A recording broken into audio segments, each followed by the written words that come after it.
don't blame you for that attitude, but recognize gratitude. All those heartbreaks and them letdowns force you into solitude. I know it's hard to drive down Lover's Lane because of the avenues, and love would never ever be the same. Everybody, this goes on MP again, coming to y'all from Starkville, Mississippi. We in the most prestigious clothing store in Starkville, Mississippi right now, Blue Pyramid. Shout out to Johnny Evans and Quan Lanier.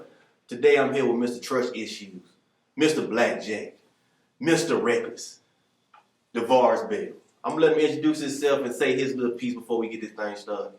Varus Bell, you can call me Varus Bell, but I prefer you call me Varus Bell. Starkville, Mississippi. Grew up in Blackjack. I'm an up-and-coming artist, entrepreneur. Just trying to make it. So the first time I heard Varus Bell rap, I want to say it was about 9th grade. We was on the bus. You was going against Mario Brownlee, straight out the Store G. And that's the first time I heard somebody in that age group rap the way that you was rapping. It kind of reminded me of how goddamn, you know, I ain't never really heard lyrics at that point. Because at that point, Soulja Boy was big and all that type of stuff. So, and I heard that you was rapping before then. Right. So when did you really just start deep diving into rap? Like, I started rapping, man. To be honest, Mario introduced me to rap music. You know, that's like my best friend. Like, we don't kick it like we suppose, like best friends should, but he gonna always be my best friend, my brother. Absolutely. And he introduced me to rap music. 3 6 Mafia was our favorite group. And I can remember behind his grandma's house on Reed Road, we thought we was Drew Hill. And they had a song called that Tell Me What You Want. And we used to do that same little step that they did. And like 3 6 Mafia, he started, I don't even know the name of the album, but it's like one of their first albums. But I remember Word Domination. Oh, chapter 2, Word Domination. Chapter 2, Word Domination. And he had a tape. And I don't know how his tape did it, but he played the song, the instrumental, and then he can record it over here in this tape player. And then we used to rap like that with what his name? I can't think of his name right. His daddy played Johnny Cook. Yeah. We had a little group. We used to call ourselves 3D. Me, Mario, Addy Pooh, Uno, Johnny Cook. Rest in peace to Zay Monroe and Preston Smith. They was my best friends, man. Like, and I started rapping with them, and I just fell in love with music since then. So when did you reach that point where you was like, okay, this is what I'm gonna do. This is what I want to do for the rest of my life? That's all I ever wanted to do was be like a rapper. I always wanted Jay-Z to be like, you know, shout out to Varus Bell, or to be associated with people like Jay-Z, Pastor Troy, 3 6 Mafia, Tommy Wright III, some of them old artists who I actually grew up listening to. Yeah. And like I say, like local music was my thing though. Low-key records. Low-key records. Yeah, when low-key came, when Chaos came out with Storm Click, with Lil Mimp and Infrared, Lil Rascal, all them guys, like, I fell in love with music then. And I used to always see Chaos, or I see YB, or I see Lil Mimp. I asked them like, man, put me on a song. They'll be like, man, you don't know nothing about no music, or you ain't gonna rap, you ain't gonna do nothing. And I always wanted to prove a point, like, man, I'm gonna be that guy. I'm gonna be that man on the music side. I just stood with it. So at that point, you were basically just a fan of everything that was going around you. Right.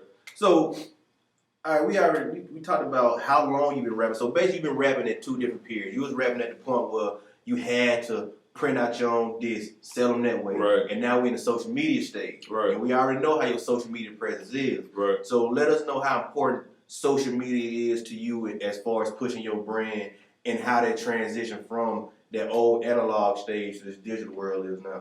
Like, nowadays, don't nobody too much use desktops. You know what I'm saying? Nowadays, don't nobody just put a CD in the CD player and ride around listening to a CD. Like, you know, we had a store here, Bebop. When the last time you seen a Sam Goodies or a Bebop? So it's hard for people to buy CDs, actual real CDs. So everything is digital. 9 times out of 10, people go have their phone. I don't see too many people not in their phone, whether it be texting, whether it be just searching online and social media. So, and social media is like the thing now. So why not promote your music where everybody at, where the most traffic is, where people spend most of their time at, that's social media. And like, it's very, in my opinion, it's very, very, very important. I tell people all the time, man, with these phones, you basically got the world inside the palm of your hand. You can do whatever you want to do. Anything. So, as far as your social media presence is concerned, this is what I say. I tell people this a lot of time. You, as an artist, I think you always overshadowed by your social media presence. The way that you are on social media, you extra a lot of times, blase. And me and you had a lot of knowledgeable conversations where people probably wouldn't even believe I had these conversations with you because of the way that you are on social media. Right. Can you explain to us why you are the way that you are on social media and how that affects your brand, if it's positive or negative? Like, it go back to, like, past experiences. Like, you know, a lot of situations, like, trust. Like, the song Trust Issues, that's not just a song. That's, like, come from personal experience. I do have trust issues, whether it be with females and with, like, associates. It's hard for me to trust people. So social media for me is a place for me to vent.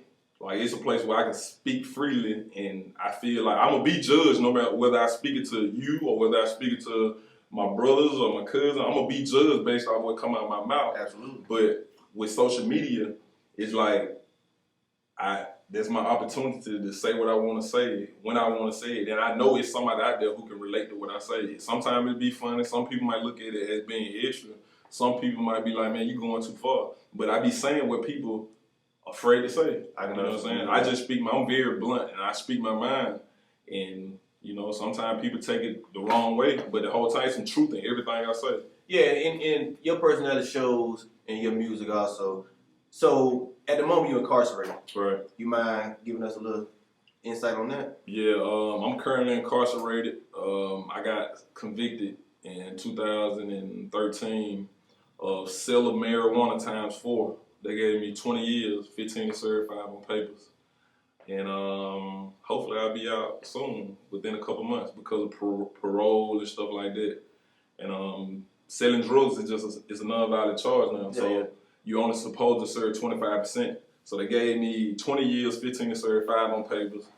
25% of 15 is 3 years and 9 months. So, you know, I'm winding them 9 months down. So hopefully I'll be home soon. So what you got in the works as far as you get out? Because we already see you putting in work while you locked up. Right. You got trust issues, doing major numbers right now. So what you got in the works? I'm working on my EP called The Ugly Truth. And, you know, trust issue, you got like 7,000 downloads digital right now. So I'm grateful for that. And I want to see how, I never had a catalog of music. I do have a catalog of music, but I don't have like a lot of music out where people can just go and just listen to 10 songs. So I'm thinking about a mixtape, I'm thinking about an EP, I'm thinking about an album. So I feel like whatever is feasible or whatever is beneficial, I'm gonna do it. And then you not having a lot of content out right now. I think it's more so goes to the thing of quality over quantity. You rather have one valuable song out than 100 bullshit songs. Right. That's how I'm a perfectionist. Like, I believe. So with trust issues doing, can you explain to us like what that whole process was from the time you heard the beat to the time now? Because you're gonna do a video for it next week, right? So give us some insight into that. The song was a project that me and one of my old friends was working on. Logan, Big Homie. Like he talented, man. Like shout out to Big Homie Logan. Man, he talented. You know, we not really just friends, but I still love him to death, man. I'm always love him no matter what. It just, you know, some personal things that we had to overcome later on in the past. But he's very talented. Like, he made the beat, and you know, it was I was going through the same thing he was going through, and it was just a project thing, and we did it. And he heard my verse, and he was just like, "Bruh, like I really think you need to do this song yourself because, like, man, I feel it. I feel what you're going through." And I just went with it, but without him making that beat, without him coming up with that concept, without him just believing that the song was gonna be a hit, I wouldn't have had the confidence enough to put it in that song like I did. So shout out to Logan, man. And speaking of Logan, you do a lot of people reach out to you to do music, but you ain't got a lot of features out here. Right. So what's the deal with that? It's just like my situation won't let me really just do music with other people. And plus, it like, you know, I'm gonna be real, like it's a lot of people that I want to work with, but I can't work with because of the people that they associate with. You know, we you've been knowing me a long time, and we just now, 2016, we just getting over that Blackjack and Westside beef. You know what I'm saying? Isn't no such thing as no Blackjack and Westside beef. You might have some people from the Westside who don't like somebody from Blackjack, or somebody from Blackjack don't like somebody from Westside. So that's their own personal issue that they gotta sort out. But as far as the whole Westside, whole Blackjack, like that's dead. And it's a lot of people that they not good company. That's true. You know, bad company condemns good manners. So I much rather not associate myself with those people. But it's a lot of people I want to work with. Lil Rah, Head Honcho. I really want to work with him. I still want to do music with Logan. A lot of my old Blood INC partners, Big Evil, Wally, especially Wally Bo. Shout out to VI, by the way. Yeah, VI, Wally Bo, Tony Capone, all them guys, man. Chaos, Contact, man. I want to work with. I can work with anybody. But just like some people, I just kind of associate with because of how they carry themselves and the stuff that they doing, and you know, stuff like that. So I much rather just. You just shout out a lot of dope artists. Yeah. So what do you think separates you from the rest of these rappers? So the rest of these artists, because in the industry. Not even the industry, just on the local scene. Because I'm trying, I'm just being Varus Bell. Like, most people are trying to rap like Moneybagg Yo. Yeah. Most people are trying to rap like Lil Yachty, all these other people, Migos. Like, when you play a beat, I'm not finna get on there. I ain't trying to do that. And I'm not trying to be Migos. I'm not trying to be like nobody else. I'm just trying to be Varus Bell. And I had this same style, this same mentality since I did a song for Starkville High basketball team called Who Did. I had the same way. It's just better content, more knowledgeable about a lot of things. And so I talk about like real life experiences, and I just do it like that. I'm not talking about nothing fabricated. Everything I say, I did it, I had it, or I'm doing it, or I got it, or something like that. I'm not finna talk about pulling up on the compound in 17 Maybach. You know what I'm saying? When the whole time I'm riding around in a 2014 or 2013 Camaro. Yeah. You know what I'm saying? So what would you say probably the most frustrating thing about, you know what I'm saying, being an up and coming artist, especially in a scene where it's so much. Can we cuss? Yeah, do your thing, man. The bullshit that people supporting, like fans nowadays, music consumers nowadays, they only support bullshit. That's true. Like, they support bullshit. Like, real artists won't be heard because the shit you saying, people, they look at it as being lame. But just because you ain't talking about you had $100,000 or $1 million, like, they look at you like you're a sucker. That's true. You know what I'm saying? But I can get on the song and I can start putting down like some real life experiences and stuff like that, and people just be like, nah, I don't like that. And basically it's the beat. The beat saved a lot of songs now. Hell yeah. If you ain't got no dope beat, people not finna listen to nothing you say.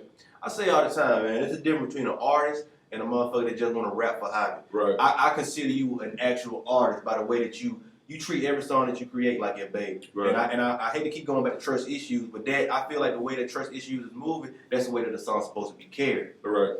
So you were just on the G mix to connect it with I just shot the video. Yeah. So let's say that was on his 5 years later mixtape. Where Right. do you see yourself 5 years from now? I see myself as a mainstream artist. I really do, because like I'm actually dedicated to it. Like, I'm not rapping just for Facebook or SoundCloud. Like, I'm on every digital distribution site out. Like, you can name it. If you name it, I'm on it. Shazam, Tidal, iTunes, I'm on all that. So I just gotta really just build my fan base up, get people to actually listen to my music. I feel like when they listen to my music, they gonna fall in love with me because my voice, the stuff I'm saying, and people gonna be able to relate. Real people are gonna be able to relate to it. I think it's safe to say that you more than an artist and you more so a brand at this point. Right. So what you trying to do outside of the music? Right now I'm working on a clothing line. Like, me and some of my childhood friends came together and came up with a clothing line called Culture. Okay. Where we sharpened the U, so it looked kind of like a V. So we just sharpened the U, so it'll look like a V. So if you see it, you'll be like, "That's not Culture. That's a V." But we just sharpened the U, and we trying to basically empower people, man. Like, especially black people. Well, anybody really, you know, it ain't no black and white thing. But basically, I really want to empower black people, like people who grew up like we did. You know what I'm saying? Growing up on the West Side, Reed Road and stuff like that. Some people. I feel like the youngsters, they'll look at us and be like, man, bro, if Marcus and Varus can do it, I can do it. You know what I'm saying? So, clothing line coming soon. Like I say, working on my EP, and I'm just trying to better myself. Hell yeah. Overall, just better myself.